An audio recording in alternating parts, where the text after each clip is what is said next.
我哥主张，我们楚家军将北燕人打。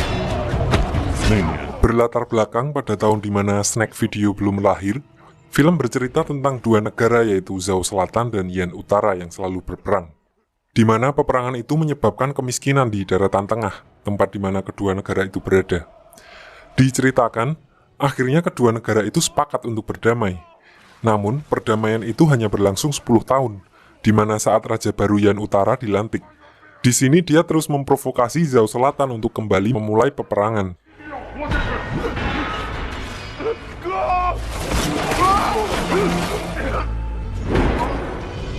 Cerita ini diawali di kota Phoenix, ibu kota dari Zhao Selatan. Negara itu dipimpin oleh seorang raja muda yang belum berpengalaman, dan dia mengangkat seorang guru besar yang bernama Guan sebagai penasehatnya. Diperlihatkan, di sini utusan dari Yan Utara datang untuk memberikan hadiah kepada sang raja. Namun, ternyata hadiah yang dibawa adalah sebuah jebakan api dan kedua orang tua yang membawanya adalah asasin yang ditugaskan untuk membunuh sang raja. Namun, karena sang raja saat itu dijaga ketat oleh para ksatria dan pengawalnya, maka kedua orang itu gagal menjalankan misinya.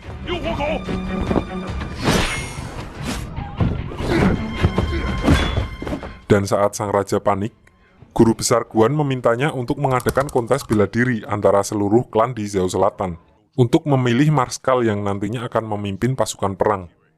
Lalu, sang raja menyetujui usul guru besar Guan dan menyerahkan semua urusan kepadanya.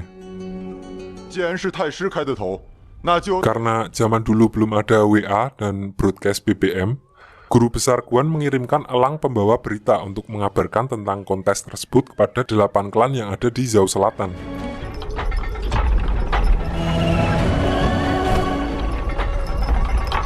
Singkat cerita, salah satu elang sampai ke klan Qingyuan. Di sini ketua klan langsung mengumumkan tentang kontes yang diadakan guru besar Guan, di mana dia meminta 3 orang yang bersedia untuk dikirim ke ibu kota Phoenix. 3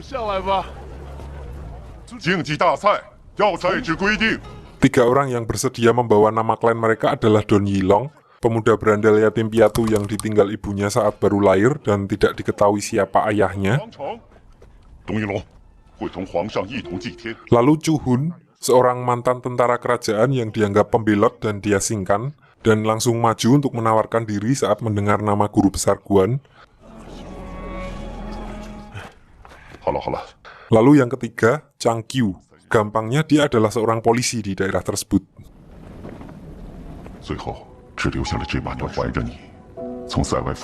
Mereka bertiga akhirnya resmi menjadi wakil dari klan Qingyuan dan memulai perjalanannya menuju kota Phoenix.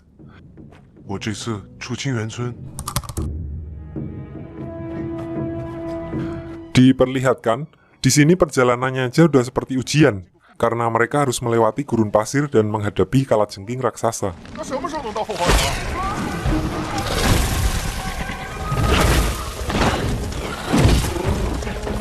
Dan di sini, Chang Qiu harus menjadi korban dari kalajengking tersebut, dan hanya menyisakan Chu Hun dan Yilong. Diceritakan Yilong aslinya adalah pemuda yang baik hati, suka menolong dan teguh dalam berhutang.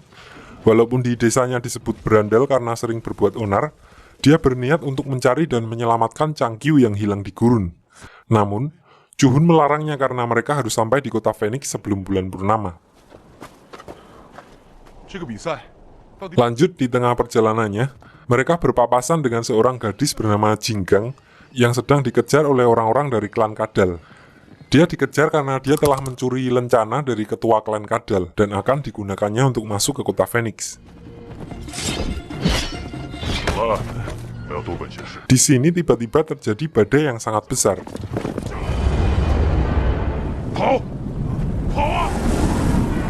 Dan saat mereka semua sedang berlindung, Yilong melihat ketua dari klan Kadal yang lepas dari pegangannya. So dia langsung berinisiatif untuk menolongnya.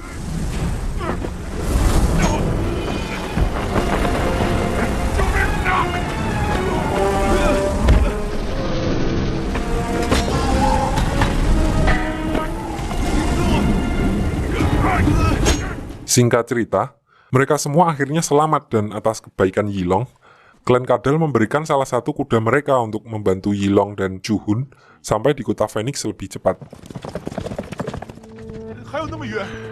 Singkat cerita, begitu sampai di kota Phoenix, mereka langsung disuguhi pemandangan yang cukup kejam.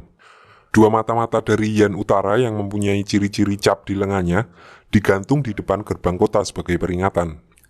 Di sini Chu Hun dan Yilong langsung menuju pos peristirahatan untuk para peserta kompetisi tersebut.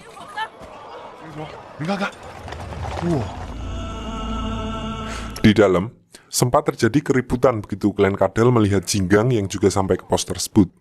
Jinggang dengan senjata pedangnya yang besar dan kelihatannya berat banget. Kayak kalau ada teman yang minta tethering hotspot, hampir sama beratnya segitu. Diperlihatkan dia mampu mengimbangi 3 anggota klan Kadal. Kecil-kecil cabai rawit nih.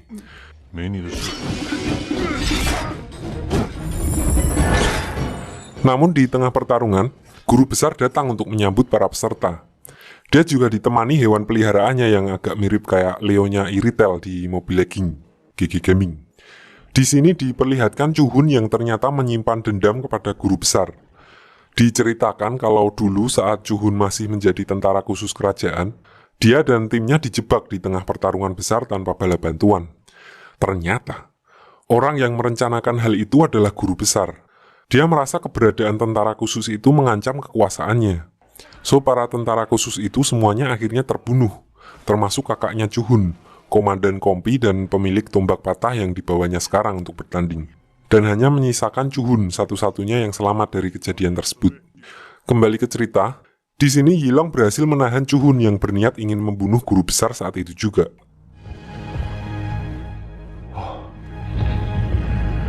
Lalu malam harinya di penginapan, Yilong berkata kepada Chu Hun kalau dia tidak akan mengadukannya ataupun menghentikan niat balas dendamnya, karena dia telah menganggap Chu Hun sebagai temannya.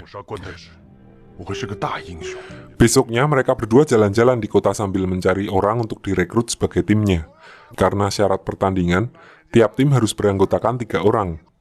Nah, di sini Jinggang yang dari tadi nguntit, dia menjahili Chu Hun saat mereka sedang lihat-lihat acara lelang tawanan perang, yang mengakibatkan mereka berdua akhirnya terpaksa membayar salah satu tawanan di sana.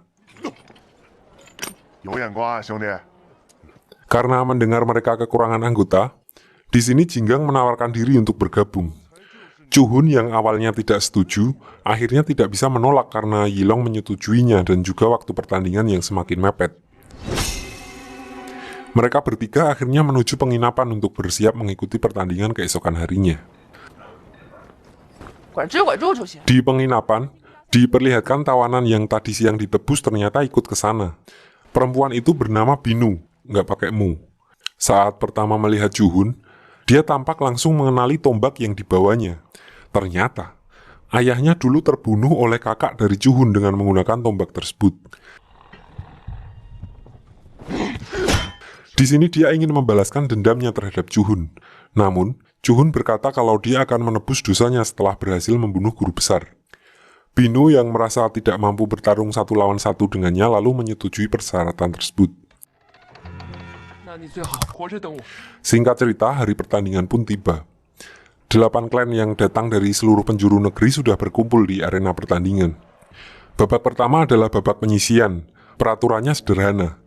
Seluruh tim hanya disuruh untuk menyeberang dan melewati rintangan. Dan 3 tim pertama yang berhasil finish duluan dinyatakan sebagai pemenang dan berhak lanjut ke babak berikutnya.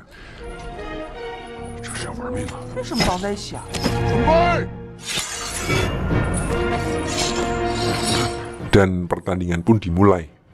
Satu tim gugur karena terjatuh ke dalam rintangan, dan tim Yilong memimpin pertandingan.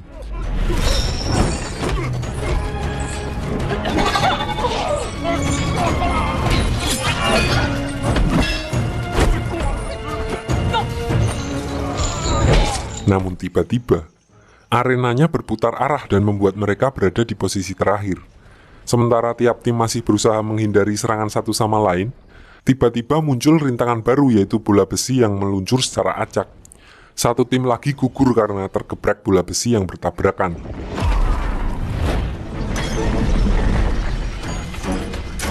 Tiap tim berusaha menghindari bola itu dengan caranya masing-masing. Di sini, tim cewek-cewek dari klan Zichuan menjadi yang pertama lolos, dan timnya Yilong lolos di urutan kedua. Walaupun sebelumnya Yilong sempat menolong tim dari klan lain yang hampir jatuh. Dan posisi ketiga akhirnya diisi oleh tim dari klan Falcon. Diperlihatkan di sini ketuanya yang sangat berambisi sampai harus memotong kaki anggotanya yang tersangkut di rantai dan menghambat mereka.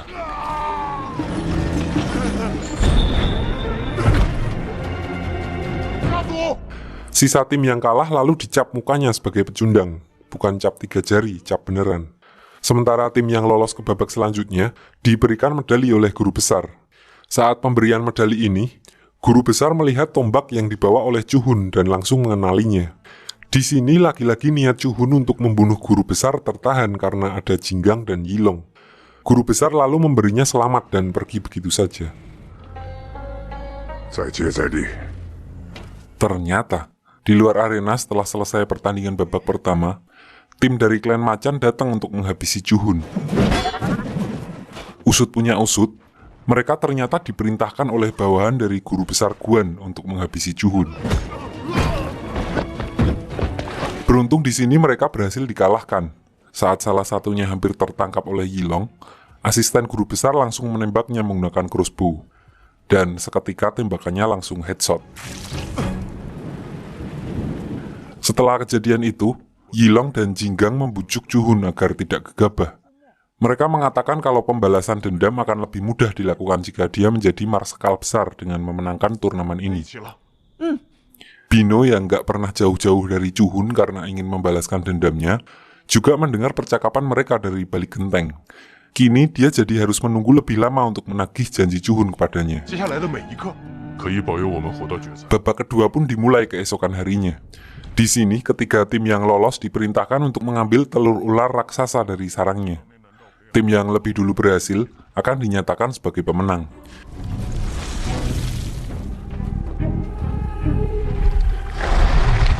Tiap tim masuk lewat jalur yang berbeda. Di sini Jinggang tidak sengaja menyentuh bunga yang menyemprotkan racun. Lalu Chuhun dengan cepat mendorongnya dan mengakibatkan dirinya sendiri yang terkena racun. Berpacu dengan waktu, kini Yilong dan Jinggang harus mendapatkan telur ular sambil mencari penawar racun untuk Chuhun. Setelah mengetahui tanaman penawarnya, mereka langsung bergegas mencarinya. Di sisi lain diperlihatkan klan Ciwi-Ciwi yang sedang melewati hutan yang ternyata hidup. Ini kayak roh rumputnya Tangsan di cerita yang kemarin kita bahas nih. Ibunya nih, jangan-jangan. Mereka terlilit oleh tanaman itu dan ditarik kemana saya juga nggak tahu. Klan Falcon yang kebetulan juga sampai di sana, memanfaatkan momen itu untuk kabur dan melewati area tersebut. Ternyata, di depannya adalah tempat ular itu menyimpan telurnya. Ketua klan Falcon langsung mengambil telur itu dan melarikan diri. Saat kembali melewati hutan tadi, Yilong dan Jinggang melihat mereka sedang membawa telur. Jinggang lalu mengikuti klan Falcon itu dan ternyata sedang dikejar oleh ular penunggu gua.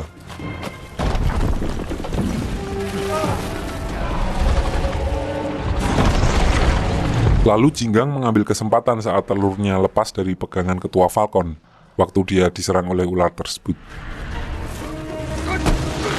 Jinggang dan Yilong lalu bekerja sama dan berhasil menghindari ular tersebut. Dan akhirnya ular itu tersangkut di mulut gua saat sedang mengejar Yilong.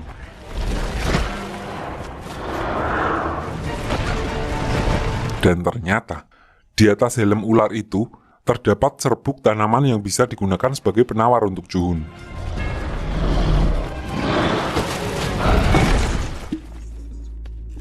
Setelah mengobati Chuhun, Yilong berinisiatif untuk menolong ular tersebut yang masih tersangkut, dan di sini teman-temannya akhirnya ikut membantu.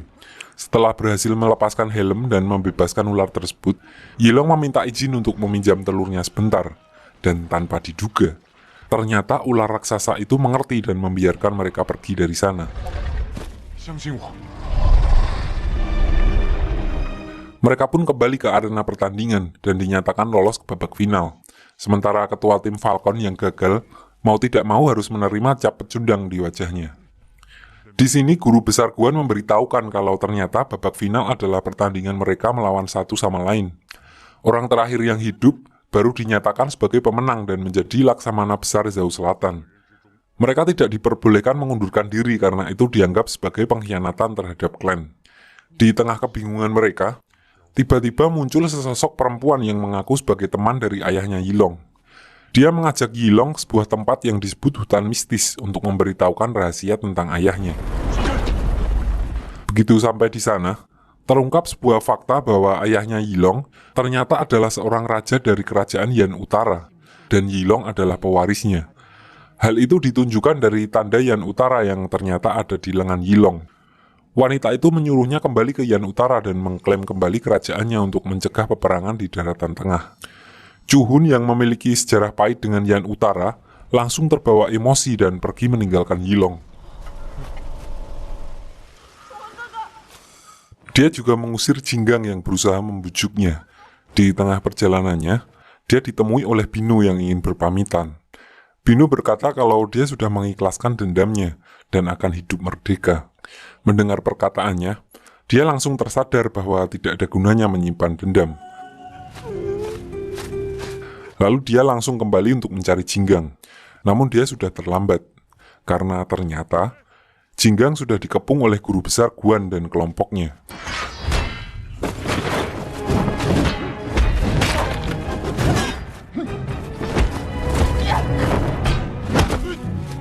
Chuhun lalu menyerahkan diri dengan maksud agar Jinggang dibebaskan.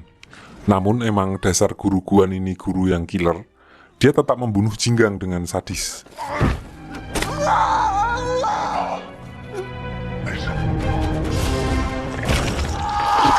Chuhun akhirnya dibawa dan akan dituduhkan sebagai pemberontak. Di sini terungkap identitas asli dari guru besar Guan yang ternyata adalah mata-mata dari Yan Utara, yang berniat memicu perang besar antara kedua negara itu. Lalu Yilong yang baru datang menemukan Jinggang yang sedang sekarat.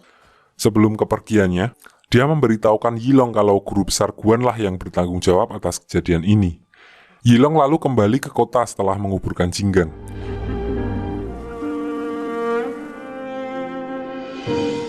Sebelum pergi ke tempat eksekusi Chuhun, Yilong pergi menemui ketua klan Falcon dan memberitahukan rencana dari guru besar Guan.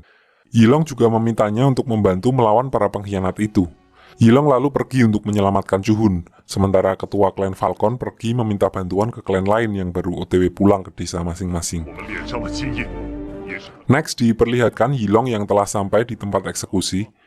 Di sana dia melobi raja untuk mengizinkannya bertarung 1 lawan 1 dengan Chuhun. Dia berencana untuk menyadarkan Chuhun dan membujuknya untuk mau melawan agar kematian Jinggang tidak sia-sia.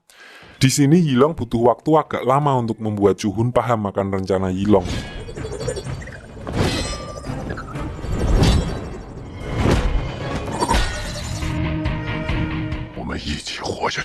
Melihat hal itu, guru besar langsung menjalankan rencana pemberontakannya, dan seketika seluruh tentara yang menyamar langsung mulai menyerang.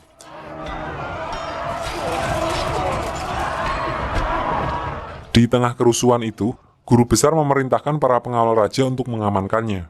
Namun ternyata ruangan yang disiapkan sudah dipasang jebakan untuk mengurung raja. Kembali ke Yilong dan Chuhun, di sini mereka mencoba menyerang, namun mereka harus menghadapi para tentara dari Yan Utara. Chuhun diserang anjing raksasa sementara Yilong harus menghadapi tangan kanan guru besar Guan. Scene ini cukup epik di mana saat tangan kanan guru besar merobek lengan Yilong, dia langsung terkejut begitu melihat tanda di lengannya. Hal itu membuatnya lengah dan tertusuk pisau dari Yilong. Namun, walaupun sudah tertusuk, dia tetap memberi hormat kepada Yilong begitu mengetahui kalau dia adalah pewaris tahta kerajaan Yan Utara. Beralih ke Chuhun yang sedang kerepotan melawan anjing raksasa, di sini tiba-tiba Binu muncul dan menyerang anjing tersebut. Walaupun bisa menyelamatkan Chuhun, namun dia harus menerima gigitan dari anjing itu, yang menyebabkan luka yang sangat parah di tubuhnya.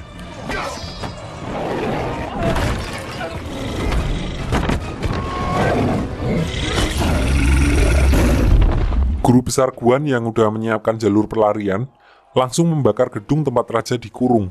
Di sini Yilong berusaha menangkapnya sebelum dia bisa terbang jauh.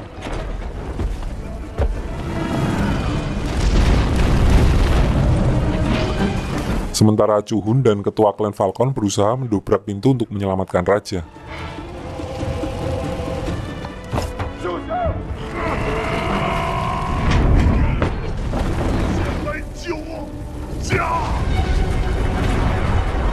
Akhirnya setelah agak terbang-terbangan sebentar, Yilong berhasil menjatuhkan guru besar Guan.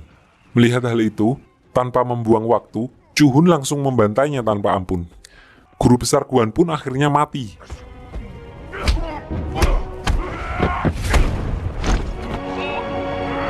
Dan raja yang selamat langsung memberikan hadiah kepada Yilong dan Chuhun. Di sini Chuhun menyebutkan satu permintaan, yaitu membangun patung Jinggang sebagai tanda penghormatan pahlawan yang telah gugur. Sementara Yilong meminta telur ular raksasa untuk dikembalikan ke sarangnya. 朱文，谢陛下。 Di akhir scene diperlihatkan Chuhun yang telah menjadi laksamana besar dan Yilong yang masih nganggur gitu-gitu aja sedang mengunjungi makam Jinggang. Di sini Yilong juga berpamit